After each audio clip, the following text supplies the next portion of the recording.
ஜெப காலத்தின் 3வது வெள்ளிக்கிழமையாகிய இன்றைய நாளில் ஆண்டவர் இயேசுவின் பாடுகளையும் அவர் நமக்கு செய்த தியாகத்தையும் நாம் சிந்தித்து பார்த்து கொண்டிருக்கிறோம்.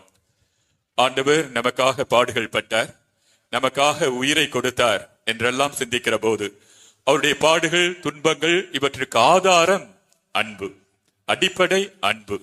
நம்மை அன்பு செய்கிறார், இந்த உலகை அன்பு செய்கிறார். எனவே தான் நமக்காக பாடுகள் பட்டார், நமக்காக தன்னுடைய இன்னுயிரை கொடுத்தார். அவர் இந்த உலகத்தின் மீது காட்டுகிற அன்பு, நம் மீது காட்டுகிற அன்பு நம் ஒவ்வொருவருடைய உள்ளத்தில் இருந்தால் தவக்காலமே இருக்காது. நாம் அத்தனை பேரிடத்திலும் அன்பு இருந்தால் தவக்காலம் என்றுமே இருக்காது. உண்மையான அன்பு, ஆண்டவர் இயேசுவிடத்தில் இருக்கிற அந்த அன்பு நம் ஒவ்வொருவரிடத்திலும் இருந்தால் நாம் வாழுகின்ற வாழ்க்கை முழுவதும் பாஸ்கா காலம் மட்டுமே இருக்கும், வெற்றியின் காலம் இருக்கும், மீட்பின் காலம் இருக்கும். ஆனால் நம்மால் உண்மையாக அன்பு செய்ய முடிகிறதா? ஆண்டவர் விரும்புகிற அந்த அன்பை நாம் நம்முடைய வாழ்க்கையில செயல்படுத்த முடிகிறதா என்றால் பல நேரங்களில் இல்லை என்றுதான் சொல்லுவோம். இதோ இன்றைய நாள்ல ஆண்டவர் இயேசு எவ்வாறு நம்மை அன்பு செய்கிறார், நாம் எவ்வாறு அவரை அன்பு செய்ய வேண்டும், பிறரை அன்பு செய்ய வேண்டும் என்று சற்று நாம் வாசிக்க கேட்ட வாசகங்களின் அடிப்படையில சிந்தித்து பார்ப்போம். இயேசு கிறிஸ்துவில் பிரியமான சகோதர சகோதரிகளே, முன்னுரையில நம்முடைய பங்கு தந்தை மிக அருமையாக கடவுளுடைய அன்பு எவ்வளவு அகலமானது, எவ்வளவு நீளமானது, எவ்வளவு ஆழமானது என்று சொன்னார்கள். அதே போன்று ஒரு நிகழ்வு, வரலாற்றில் நடந்த நிகழ்வு, 2ஆம் உலக போர் நடைபெற்றுக் கொண்டிருந்த காலகட்டம் அது. ஜெர்மனியின் நாசிச படைகள் யூதர்களை ஒழித்துக் கொண்டிருந்தார்கள், அழித்துக் கொண்டிருந்தார்கள். யூதர்கள் என்று சொன்னாலே அவர்களை கொன்று போட்டுக் கொண்டிருந்தார்கள். போலந்து நாட்டிலும் இந்த ஜெர்மனியின் நாசிச படைகள் உள்ளே புகுந்து அங்கே ஊர் ஊராக சென்று யூதர்களை எல்லாம் அழித்துக் கொண்டிருந்தார்கள். ஒரு ஊரில் ஒரு நாள் இது போன்று அந்த நாசிச படைகள் உள்ளே நுழைந்து அந்த ஊரிலே இருக்கிற யூதர்களை எல்லாம் கொன்று போட்டுக் கொண்டிருந்தார்கள். பலரும் தங்களுடைய உயிரை காத்துக்கொள்ள அங்கும் இங்கும் ஓடிக்கொண்டிருந்தார்கள், ஒளிந்து கொண்டிருந்தார்கள். ஒரு குடும்பத்தில் ஒரு வயதான பெரியவர் தன்னுடைய பேர பிள்ளையை மட்டும் காப்பாற்ற முடிந்தது. அவருடைய கண் முன்பாகவே அவருடைய மனைவி, பிள்ளைகள் அத்தனை பேரையும் கொன்று போட்டார்கள். எஞ்சியது தன்னுடைய பேர பிள்ளை மட்டும்தான். அந்த பேர பிள்ளையை தன்னுடைய தோளிலே தூக்கி கொண்டு உயிரை பணயமாக வைத்து அவர் ஓடிக்கொண்டிருக்கிறார். அடுத்த ஊருக்கு வருகிறார். அங்கே அவரை போன்று உயிர் தப்பி ஓடி வந்தவர்கள் ஒரு கிறிஸ்தவ ஆலயத்திலே மறைந்து கொண்டிருக்கிறார்கள், ஒளிந்து கொண்டிருக்கிறார்கள். இவரும் அந்த ஆலயத்திலே தஞ்சம் போகிறார்.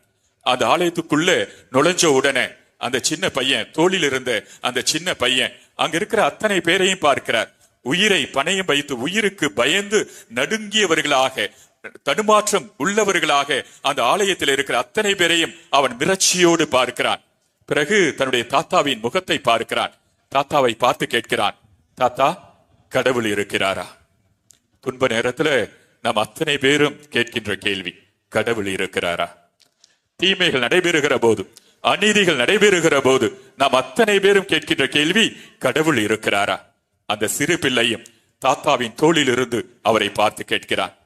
அந்த தாத்தா கண்களிலே கண்ணீர் வடிந்தவராக சொல்லுகிறார், இருக்கிறார். உடனே அவன் தொடர்ந்து கேட்கிறான், எங்கே இருக்கிறார்? அந்த தாத்தா அப்படியே, இவர் யூதர், கிறிஸ்துவை நம்பாதவர், ஏற்றுக்கொள்ளாதவர். ஆனால் கிறிஸ்துவ ஆலயத்துல நடுவிலே இருக்கிற அந்த சிலுவையை, அதிலே தொங்கிக் கொண்டிருக்கிற இயேசுவை பார்க்கிறார். அதோ அங்கே இருக்கிறார். அந்த சிறுவன் விடுவதாக இல்லை. அவர் நம்மை அன்பு செய்கிறாரா என்று கேட்கிறார். அந்த தாத்தாவுக்கு இன்னும் கண்ணீர் அதிகம் வருகிறது. ஆம், அன்பு செய்கிறார் என்று சொல்லுகிறார். மீண்டுமாக கேட்கிறார், அவர் நம்மை அன்பு செய்கிறார் என்றால் எந்த அளவிற்கு அன்பு செய்கிறார் என்று கேட்கிறார். ஏனென்றால் இதோ நாம் எல்லாம் உயிரை கையிலே பிடித்துக் கொண்டு இங்கே தஞ்சமடைந்திருக்கிறோமே, இத்தனை பேர் இருக்கிறார்களே, அவர் நம்மை எந்த அளவிற்கு அன்பு செய்கிறார்? கடவுள் இருக்கிறார் என்றார்.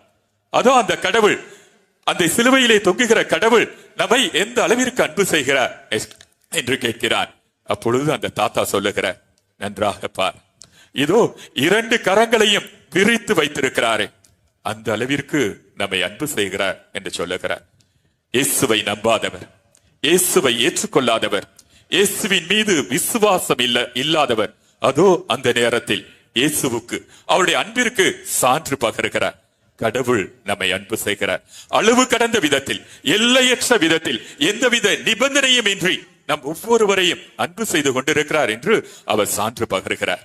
அன்பார்ந்தவர்களே, இங்கிருக்கிற நாம் அத்தனை பேருமே சான்று பகருவோம். கடவுள் நம்மை அன்பு செய்கிறார். இன்றைய முதல் வாசகத்துல ஓசே இறை வாக்கினர் எழுதிய அந்த வசனங்களை நாம் வாசிக்க கேட்டோம். கடவுள் தனக்கு எதிராக இருந்த அந்த இஸ்ராயல் மக்கள் மனம் திரும்பி வருகிற போது மனதார ஏற்றுக்கொள்ளுகிறார். அவருடைய பாவங்களை அவர் பொருட்படுத்தவில்லை, அவருடைய பாவங்களை அவர் நினைத்து பார்க்கவில்லை. மாறாக அவர்களை செழித்தோங்க செய்வேன் என்று சொல்லுகிறார், அவர்களை வளர்ச்சியடைய செய்வேன் என்று சொல்லுகிறார், அவர்களை வாழ்வாங்கு வாழ செய்வேன் என்று சொல்லுகிறார். அவர்களை பழி வாங்காமல், அவர்களை தண்டிக்காமல், அவர்களை வாழ வைப்பேன் என்று சொல்லுகிறார். இதுதான் கடவுளுடைய அன்பு. இந்த கடவுளுடைய அன்பு நம்மிடத்தில் இருக்கிறதா? நாம் எந்த அளவிற்கு கடவுளை அன்பு செய்கிறோம்? கடவுளை மட்டுமல்ல, நம்மோடு வாழுகிறவர்களை, பிறரை நாம் எந்த அளவிற்கு அன்பு செய்கிறோம் என்று சற்று யோசித்து பார்ப்போம். இப்பொழுது தேர்வு காலம், தேர்தல் காலம் அல்ல, தேர்வு காலம். நம்முடைய பிள்ளைகள் தேர்வுகள் எழுதி கொண்டிருக்கிறார்கள், பலர் தேர்வுக்காக தயாரித்துக் கொண்டிருக்கிறார்கள். நம்மிலே பெரியவர்கள் தேர்வு எழுத மறந்திருப்போம். இன்று ஒரு தேர்வு எழுதுங்கள். வீட்டிற்கு சென்று நீங்கள் அத்தனை பேருமே ஒரு தேர்வு எழுதுங்கள். ரொம்ப சிம்பிள் கொஸ்டின்ஸ் தான். நீங்கள் கடவுளை அன்பு செய்கிறீர்களா? அன்பு செய்தால் எவ்வளவு மார்க்? 100க்கு எத்தனை மதிப்பெண்கள் கொடுப்பீர்கள்? அதே போன்று நீங்கள் பிறரை அன்பு செய்கிறீர்களா? உங்களுக்கு தெரிந்த அத்தனை பேரையும் அவர்களுடைய பெயர்களை எழுதுங்கள். அவர்களுக்கு அருகில எத்தனை மதிப்பெண்கள் நீங்கள் கொடுப்பீர்கள் நீங்கள் அவர்களை அன்பு செய்வதன் அடிப்படையில்? அதே போல இன்னொரு கொஸ்டின், பிறர் உங்களை எந்த அளவிற்கு அன்பு செய்கிறார்கள்? உங்களோடு இருக்கிற கணவனாக இருக்கட்டும், மனைவியாக இருக்கட்டும், பிள்ளைகளாக இருக்கட்டும், பெற்றோராக இருக்கட்டும், உற்றார் உறவினர்களாக இருக்கட்டும், அவர்கள் எந்த விதத்துல எந்த அளவிற்கு உங்களை அன்பு செய்கிறார்கள் என்று மதிப்பெண் போடுங்கள். 100க்கு 100 வாங்கினா நான் முன்னால சொன்ன தவக்காலம் இல்லை. நம்முடைய வாழ்க்கையில என்றைக்குமே வசந்த காலம் ஆசீர்வாதமான காலம். ஆனா துரதிர்ஷ்டமாசமாக நம்மிலே அத்தனை பேருமே கடவுளுக்கும் சரி பிறருக்கும் சரி 100க்கு 100 மதிப்பெண்கள் போட்டுக் கொள்வோமா என்றால் மிகப்பெரிய கேள்விக்குறி. இந்த அன்பு என்ற தேர்விலே பல நேரங்களிலே நாம் போதிய மதிப்பெண்கள் பெறுவதில்லை. ஏன் நம்மிலே ஒரு சிலர் தோல்வி அடைந்து கொண்டே இருக்கிறோம். உண்மையான அன்பு கிடைக்காமல், உண்மையான அன்பை செலுத்த முடியாமல் நம்மிலே பல தோல்வி அடைந்து கொண்டே இருக்கிறோம். புனித அன்னை தெரேசா சொல்லுவார், இந்த உலகத்துல ஒரு மனிதன் படுகின்ற மிக பெரிய துன்பம் எது தெரியுமா? பணம் இல்லாமல் அல்ல, அல்லது உடல் வியாதிகளால் அல்ல, மாறாக அன்பு இல்லாததனால், அன்பை பெற்றுக்கொள்ளாததனால் ஒரு மனிதன் பெறுகின்ற அடைகின்ற துன்பம் தான் மிக பெரிய துன்பம் என்று சொல்லுகிறார். அன்பு செலுத்த நாம் மறந்து போய் விடுகிறோம். அன்பை பெற்றுக்கொள்ளவும் நம்மால் பல நேரங்களில் முடியாது போகிறது. இதோ இன்றைய நற்செய்தி வாசகத்துல ஆண்டவர் இயேசு கிறிஸ்து மிக அருமையாக சொல்லுகிறார். நாம் எல்லாம் எப்படிப்பட்ட அன்பை கடவுளிடத்திலும் பிறரிடத்திலும் கொடுக்க வேண்டும் என்று சொல்லுகிறார். ஒருவன் வந்து கேட்கிறான், கட்டளைகளில் எல்லாம் முதன்மையான கட்டளை எது? அதற்கு ஒரு அர்த்தம் இருக்கிறது. இஸ்ராயல் மக்களிடத்துல, யூத சமுதாயத்துல ஒவ்வொரு யூதரும் அந்த காலத்தில் 613 கட்டளைகளை கடைபிடிக்க வேண்டும்.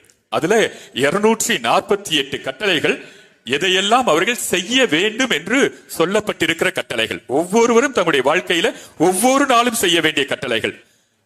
365 கட்டளைகள் எதையெல்லாம் செய்யக்கூடாது என்று சொல்லப்பட்டிருக்கும். இதையெல்லாம் செய்யாதீங்க. இப்ப தவசு காலத்துல கறி சாப்பிட வேண்டாம், அல்லது தீய எண்ணங்கள் வேண்டாம் என்றெல்லாம் சொல்லுகிறோமே, அதுபோன்று எதையெல்லாம் செய்யக்கூடாது என்று 365 கட்டளைகள், 248 கட்டளைகள் எதையெல்லாம் செய்ய வேண்டும் என்று, 365 கட்டளைகள் எதையெல்லாம் செய்ய வேண்டாம் என்று அவர்களுக்கு கொடுக்கப்பட்டிருந்தன. அதோடு 10 கட்டளைகள். இவ்வளவு கட்டளைகள் இருக்கிற போது எது முதன்மையான கட்டளை? நிச்சயமாக நாம் அத்தனை பேருமே கேட்போம். அப்படி அவன் இயேசுவிடத்துல கேட்கிற போது ஆண்டவர் மிக அருமையாக சொல்லுகிறார், கட்டளைகளை கடைபிடிப்பதால் மட்டும் வாழ்வு வந்து விடாது. அந்த கட்டளைகளுக்கு ஆதாரமாக அன்பு மட்டும் செய்து விட்டார், நிச்சயமாக அந்த வாழ்க்கையில வசந்த காலம் என்றுமே இருக்கும். புனித அகுஸ்தினார் இதைத்தான் சொல்லுவார். அன்பு செய்து விடுங்கள், பிறகு எல்லாவற்றையும் கடவுளிடத்தில் விட்டு விடுங்கள். அன்பு செய்து விடுங்கள், பிறகு எல்லாவற்றையும் கடவுளிடத்தில் விட்டு விடுங்கள். உண்மையான அன்பு இருக்கிற போது எல்லா கட்டளைகளையும் நாம் செய்கின்றவர்களாக மாறி போய் விடுவோம். 2 கட்டளைகளை, அன்பு கட்டளைகளை, அத்தனை கட்டளைகளையும் சுருக்கி 2 கட்டளைகளாக கொடுக்கிறார்.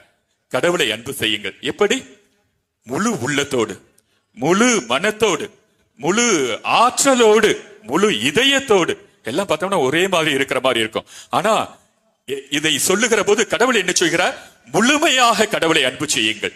பவுல் அடியார் எவ்வாறு எல்லா சூழ்நிலைகளிலும் ஆண்டவருக்கு நன்றி செலுத்துங்கள் என்று சொன்னாரே, எல்லா சூழ்நிலைகளிலும் கடவுளை நினைத்து பாருங்கள் என்று சொன்னாரே, அதே போன்று என்ன வந்தாலும் இன்பத்திலும் சரி துன்பத்திலும் சரி கடவுளை அன்பு செய்கிறவர்கள் தான் உண்மையான அன்பு செலுத்துகிறவர்களாக இருக்க முடியும். பல நேரங்கள்ல நாம் துன்பம் வருகிற போது கடவுளை தேடி ஓடி செல்லுகிறோம். ஆனால் இன்பம் வருகிறது, மகிழ்ச்சி வருகிற போது கடவுளை மறந்து விடுகிறோம். பல நேரங்களில் நமக்கு என்ன வேண்டும் என்று கேட்கிறோம், அது கிடைக்கிற போது கடவுளை புகழுகிறோம். ஆனால் மற்ற நேரங்களில கடவுளை மறந்து விடுகிறோம். இது உண்மையான முழுமையான அன்பு அல்ல.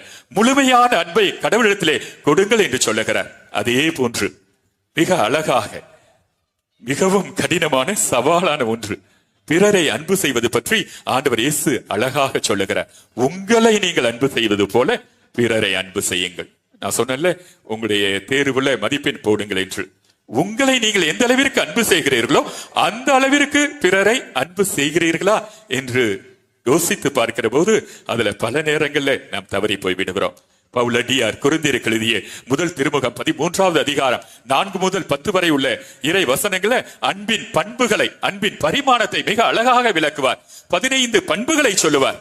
அன்பு பொறுமை உள்ளது, அன்பு நன்மை செய்யும், அன்பு பொறாமை கொள்ளாது, அன்பு இருமாப்பு அடையாது, அன்பு ஆணவம் கொள்ளாது, அன்பு தீங்கு செய்யாது, அன்பு தீவினையிலே மகிழ்ச்சி கொள்ளாது, உண்மையிலே மகிழ்ச்சி கொள்ளும், அன்பு எதையும் தாங்கிக் கொள்ளும், அன்பு எதையும் ஏற்றுக்கொள்ளும், அன்பு எதையும் எதிர்நோக்கோடு இருக்கும், அன்பு எப்பொழுதும் காத்திருக்கும், எதையும் நம்பும் என்று சொல்லுகிறார். 15 பண்புகளை சொல்லுகிறார்.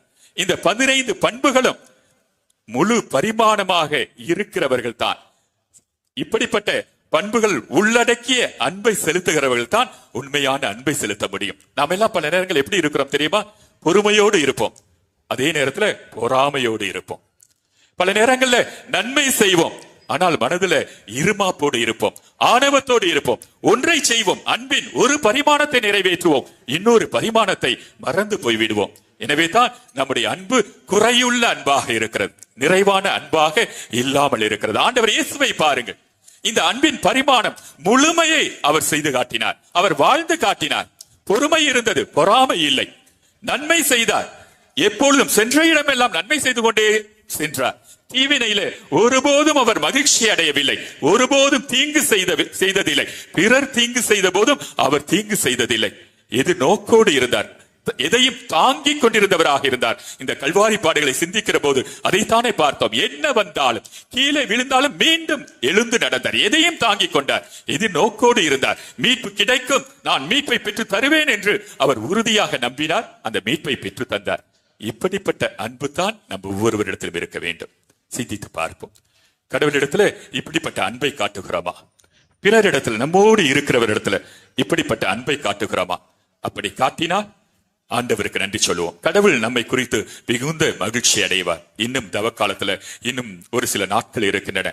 நாம் முயற்சி எடுப்போம். முயன்றால் ஆகாததல்ல, அன்பு செய்வோம், உண்மையான அன்பு செய்வோம், எல்லாவற்றையும் கடவுள் இடத்துல விட்டு விடுவோம். கடவுள் பார்த்துக் கொள்வார். அவர் நம்மை தேற்றுவார், நம்மை அவர் மீட்பார், நம்மை அவர் ரட்சிப்பார், நல் வழியை காட்டுவார், நிலையான வாழ்வை தருவார். ஆமேன்.